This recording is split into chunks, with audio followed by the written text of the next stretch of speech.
প্রিয় বন্ধুরা, চলে এলাম আমি একটা আমাদের বাড়ির সুন্দর একটা ভিডিও নিয়ে। আর এই দেখো, এইগুলো তো তোমরা সবাই চেনো, এগুলো হচ্ছে তালের আটি। আর এই তালের আটি মানে তালগুলো যখন পচে যায় তখন কিন্তু তালের ভেতরে শাঁসটা হয়। আর এই শাঁসটা খেতে কিন্তু খুবই ভালো লাগে। তোমরা কে কে খেয়েছো আমাকে কমেন্টে জানিও। আর এই তালের শাঁসগুলো সত্যি সত্যি খুব খেতে ভালো লাগে।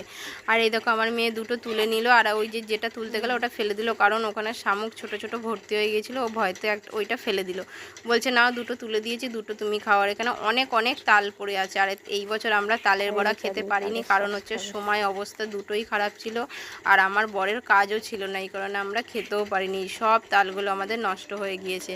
দেখো, আমি পরে এসে আবার দুটো তুলে নিয়ে গেছি, কারণ ওই দুটোতে হবে না বলে, তার জন্য। আর তালের আটিগুলো কিন্তু প্রচুর শক্ত, আর এই তালের ভেতরে শাঁসটাও খাওয়া যাবে, আর এইগুলো কিন্তু কাটও আমাদের হবে এই কারণেই।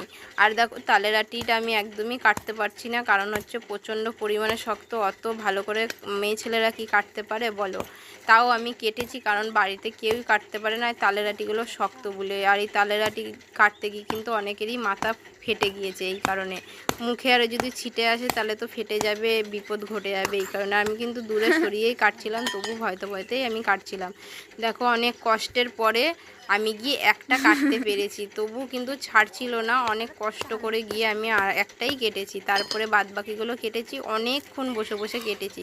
আর এই ভেতরে তালের আটির শাঁসগুলো প্রচণ্ড পরিমাণে মিষ্টি, আর বাড়ির মানুষরা সবাই খেতে ভালোবাসে। আর এগুলো নতুন নতুন এখন ভেতরে শাঁস হয়েছে, এই জন্য মিষ্টি। অনেক দিন হয়ে গেলে কিন্তু এটা মিষ্টি আর থাকবে না, পানসা হয়ে যাবে, এই কারণে।